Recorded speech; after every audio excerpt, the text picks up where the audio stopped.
Welcome to Cartoonist Kayfabe. I'm Ed Piskor. I'm Jim Rugg. Jimmy, we're taking things back, way back to 1961, man, the inception of the Marvel Universe. But first, a little plug or two.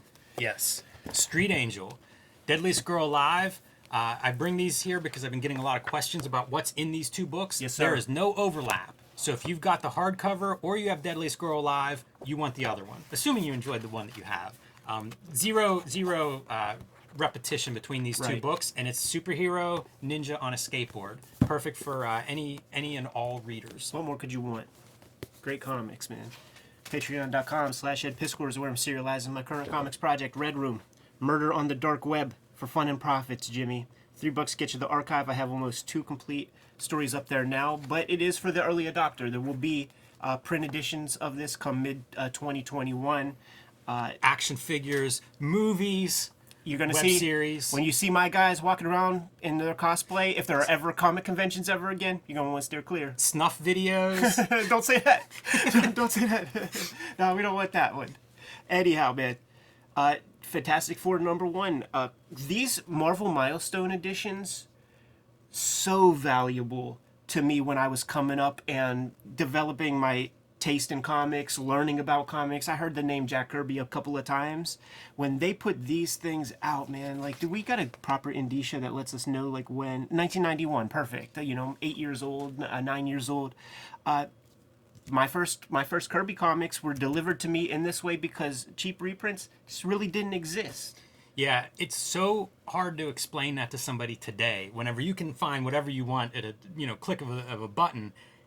It was rare to find this stuff, and if you did find it, I could never afford it. Even a beat up, busted up, coverless copy, I couldn't afford of Fantastic Four #1. So, like you, Ed, whenever you would get access to these things, it was a godsend because I knew all about Marvel Comics history, but I had seen very little of it. To put context for myself, this $3 price point was even too much for me, man. Like, I got these things for 60 cents or whatever down at my little used bookstore that I would get my comics, but they would tackle sort of big moments in Marvel history. So, like, I think my first Kirby was X-Men 8 or 9, the one with the Avengers, and they considered that a big moment, and it had this treatment, this like silver border. I think I have one with the first appearance of Doctor Doom, a Fantastic Four, whatever issue 5 or something like that. Very whatever worthy. Issue that is. One really nice thing that I like about these milestone editions, and didn't appreciate it when I was a kid, but love now, they reprint the ads and all. They do, which is really awesome, man, because it is like, it's a facsimile. It really lets you know kind of like what these comics were like when they came out. And if you were at all curious if it was if the coupons are still valid, they let you know it's not. Yes.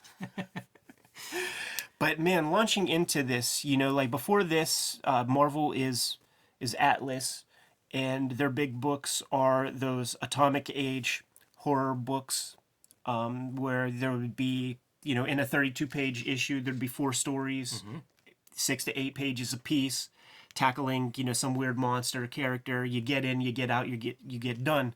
So, like, this comic follows the same path as those in a lot of ways, with the exception of you're following the same characters throughout all 4 like chapters. Yeah, I was rereading this week, and I was thinking about it almost like graphic novel prototype. Where it's like suddenly you're going from those 6 or 8 page pieces to 24 pages or something. I don't know what the page count actually is for this, but something like that, much longer. 4 times your normal length. And it's funny because it is a complete story, kind of a big adventure. But there's also almost like filler. It's almost like they're not sure how to do 24 pages, or how, what's the pacing for a 24-page story. So you get this stuff where each character, they see the call to come answer the Fantastic Four call you're needed. And we get these pages that are kind of filler. Invisible Girl hanging out. I think there's a page and a half of Ben Grimm making his way there. They're interesting. They're compelling. I mean, it's Jack Kirby doing comics. Like, it's very fun to watch. But it felt like an unusual choice when I was rereading this and thinking like, wow, man, these are characters that aren't totally formed yet, and yet we're getting these like character moments of them kind of filling out your 24 pages in some ways. That's funny that you say that, because like just launching into it, I thought this stuff was perfect as like we don't know these characters. Let's get a little introduction with all of them. I didn't Oh. think of it as filler, though. I didn't dislike it at all. It just seems weird structurally. I like that weirdness though, and I like the way these read. And that was something I used to come across when I would, read interviews or magazines about this stuff, and you'd hear like people that read these when they were coming out and how different these comics were. Like the instant they got hold of one from issue one, totally different than like what DC or what other comics were like. And it is for those character moments. It is for having Invisible Girl on page 2 become invisible at her friend's house and walk through the streets. Like, it's weird. How about this part right here, man, where Ben Grimm has to get where he's going, so he opts to like launch down into the gray water, I think it's called, when you're being nice. This is a pop art moment to me. This image right there emerges up in the street, and somehow knows that he's under exactly where he needs to He's be. gone far enough. Yeah.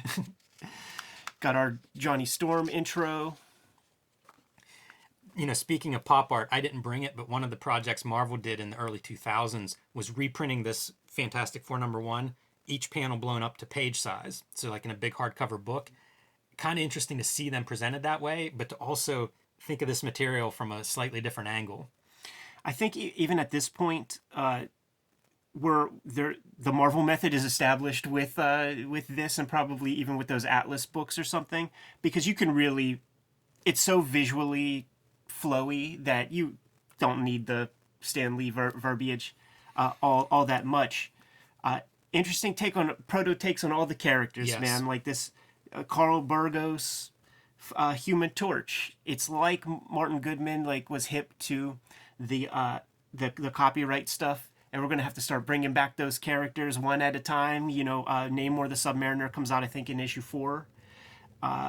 Captain America, he ain't gonna be that far away. I like this kind of coloring too. It's very simple, where it's almost shapes and silhouettes, even though there are drawings there. It's not just a silhouette, but the coloring wise, it kind of is. That works really well for me. But speaking of those prototype character designs, when I got hold of this comic, that was really weird. Like, I knew that they evolved over time, but it was a little jarring to see it and just be like, that doesn't look like Human Torch. Yeah, I always liked that about comics. All the comics that I liked seeing Detective Comics 27 and seeing a weird Batman. I like seeing Garfield in its first couple years and how weird the design tubby. was. Yeah. Note to people watching us flip are the ads. There are very few ads in this comic, and I think it speaks to where Marvel Comics was at this time, because the stories are all like Marvel was about done whenever they turned to Kirby, what kind of ideas do you have? Let's try superhero. And you see it because there aren't a lot of ad sales. Right. Marvel's not doing well, from the business side at this point. Yeah, that might also speak to the page count too, because it's beyond the 22 pages. I think it's about 23, 24. And usually if they could sell those 2 pages of ad and just keep it 22 pages, they would. This brought me out of the moment rereading this. There's a nuclear missile warhead aimed at Human Torch. How do we save it? Reed Richards grabs it out of the air. And in my mind, it's like, man, Reed Richards is super strong, and also his suit is stretchy. Yes, unstable molecules. It's the answer to everything. And when Human Torch comes too close to you, Spider-Man, whatever, any character, it's because of your asbestos-lined superhero outfit. That's mentioned so much in those old comics, man. I really have come to like the way Mr. Fantastic's powers look. That stretchy stuff. I really like it. I like it when I get to draw it. There's something real fun about that power. Wonder if Kirby enjoyed that. So we get all our characters together. Now it's time for a flashback. Yeah, now it's time to go to the actual origin, man. And not one panel is wasted, my friend. Not one panel is wasted. They're all together, man. They're talking about their little spaceship, and a couple panels later, they're committing an act of hijacking. I didn't understand this. What's their reason for going ahead of schedule, like breaking in and doing it right now? Did they say is something going wrong with the project or something? I forget. Did they say the weather? This is the part where I'm like, what am I remembering? Right. I know that they've kind of addressed this in future retellings of this moment, but here I don't think it's explained, right? This is the hardest part of the whole thing to make sense of, because it is, committing a terrorist act or something, and in later iterations, it's very hard to try to create the scenario where we get these 4 likable characters into a spaceship to bombard them with the cosmic rays, man. We don't look too deep, too close to this thing, man. All that we do know is that Ben Grimm is easily manipulated, man. So all she has to do, it's like that classic, old school cliche of like, just call a dude a coward and then he'll do exactly what you want him to do. You're yellow. I love this page. Whenever they actually get in the rocket and take off, like going through, how do you show these different layers of atmosphere that they're going through? How do you depict cosmic radiation and stuff? I think that stuff's fun. It works really well for me. It looks cool and it's still fun to read. Like I can only imagine 1961 reading this, what that had to be a great thing to read. Absolutely, man. In those like famous artist talent tests and stuff, they talk about spatial arrangements, and you got to like construct your little like set of shapes, and like seeing that some of these rays are like behind the ship, in front of the ship, like it's smart. The various sizes makes it feel closer. Like it totally works, man. It does, and it's the simplest shape there is, and yet it's perfect. It reads as some sort of foreign object that they're experiencing.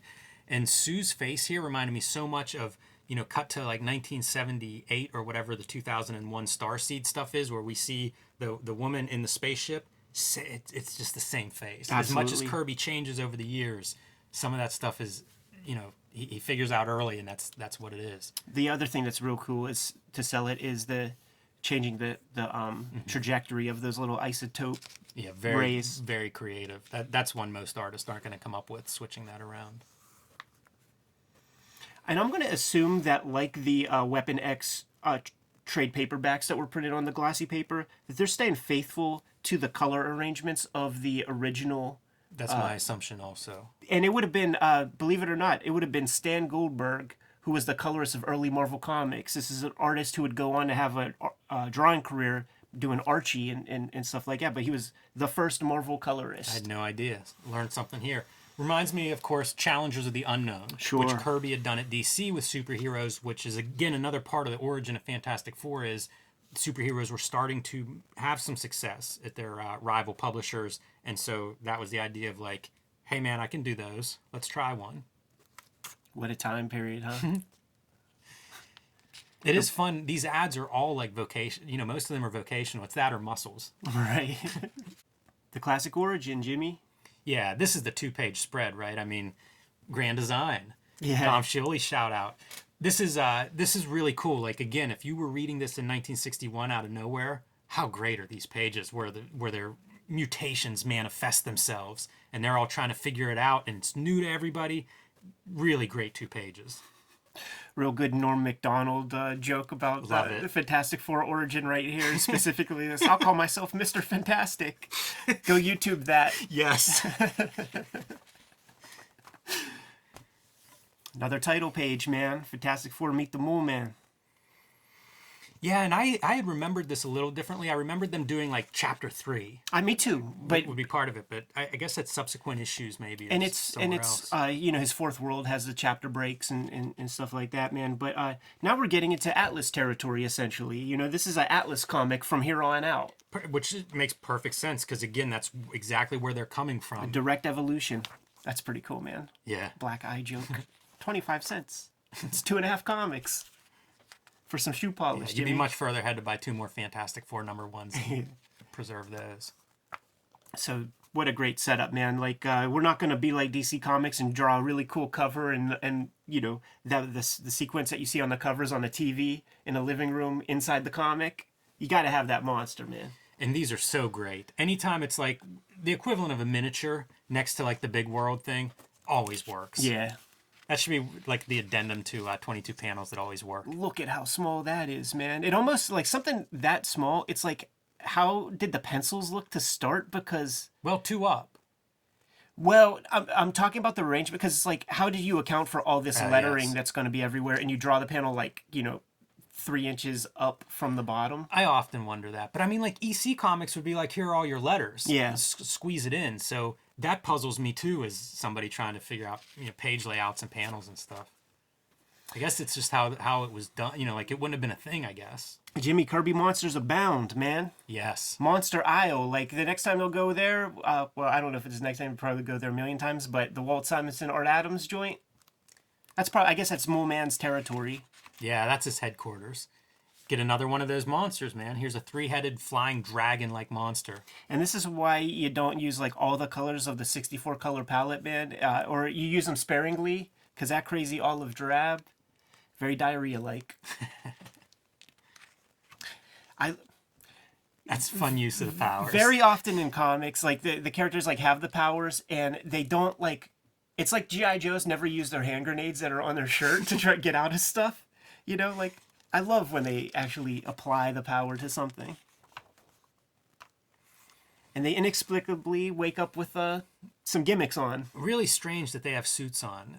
That's another one that I'm not totally sold on the reasoning behind that one, but whatever. They split up the Fantastic Four, so at least it creates some drama as to like where are they, where are the other two. Yeah. And Mole Man looks cool.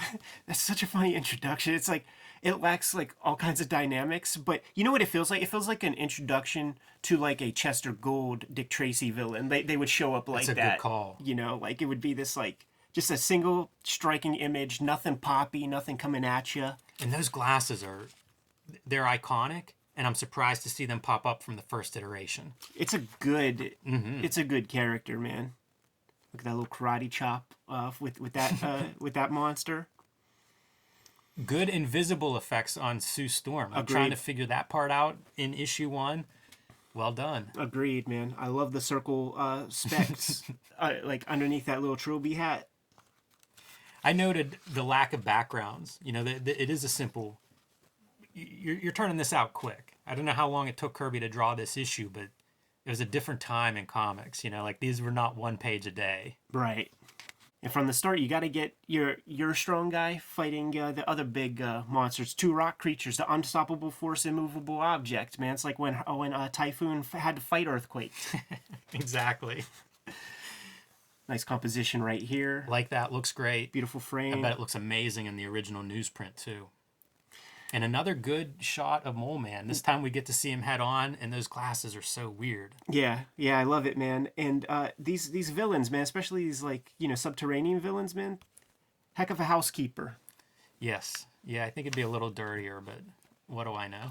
Now this is like the quintessential Atlas monster comic origin, man, because you have your like gross scientific guy or whatever, man, who gets shunned by everybody, but he's gonna get one over on ya. This guy just decides, man, I'm gonna go off by myself. I'm gonna go to Antarctica and go kick it. Something happens. Oh yeah, his ship gets effed up, and now he's just he's on kind of the edge of the world, and he finds that cavern on the island that his boat crashes into. Yes, man. Conveniently, this panel, yeah, of course. This panel always struck me. It has like Graham Ingalls vibe to me, man, with this crazy hatching. Very weird. It's a far different drawing than every other drawing we've seen in the entire issue. The green of Mole Man, super striking, certainly against like the Fantastic Four's like magentas and right. It's the secondary colors, right? Yeah. As Jim Shooter says, that's what the villains are. Your heroes are the primaries, and your secondary colors are your villains. This part is like the most unforgettable part to me, man. The little stick fight. I love the choreography here. I love the body language and the action. Like all the poses that Kirby did are awesome. I love that it's all full body, pretty much. Yeah, it's funny. One of my favorite pages in the. It's funny to see Mole Man as like a physical presence. Yeah, I think of him as this little tiny guy, but here he is mixing it up. And also, like, I don't know that this was cliche yet. I feel like I've seen it in a lot of like 70s movies, 80s movies. Like, I don't know that this kind of thing was cliche in, action sequences yet. Maybe. I didn't see that many cowboy movies. But good news. Sue and the Thing are about to join the fight. Yes. They reunite the Fantastic Four. And things look pretty good until this gigantic, like the biggest monster, pulls up. Cue that Godzilla theme from that first movie, man. I like the way Reed Richards grabs Mole Man. It's like somebody grabbing a little kid. Yeah, just like a sack of potatoes. And these are forthcoming, like, when you see that, and that's just a dashed out panel, and you never explore that. That's the magic of Kirby right there, dude. He'll never draw these guys again. And then they get out of there. atomic explosion, because lest we forget, man, the Red Scare is for real. Will we ever deal with Millman again? Probably. I hope we've seen the last of him. Excellent introduction, man. Excellent introduction to a comic. Kicks off the Marvel Universe. Yeah, I was going to say, it's not just a comic. I mean, that's kind of the beginning. And if you want to draw comics when you grow up, man, go get the famous artist course. We're going to have to look at some of that stuff, too, at some point. But yeah, a very a great artifact. You know, like, this is... I'm reading McFarlane Spider-Mans and stuff at this point, and, like, to get hold of this, it was such a different kind of storytelling. I didn't know much about Kirby. This is probably one of the early Kirby comics that I came across because of the reprint, and just weird. Like, 1991, this was a hard comic for me to kind of understand. Very, very strange. As a reading experience at this time, it was so perfect. Like, single digits of age, so simple. I'm not getting bogged down with trying to reason why certain things are happening. Give me high adventure. Give me a lot of fun. At that time, give me enough words so that I feel like I ain't wasted my 60 cents at the little bookstore, because, you know, next Friday is a whole 7 days away for me to get another comic or something. That's very true.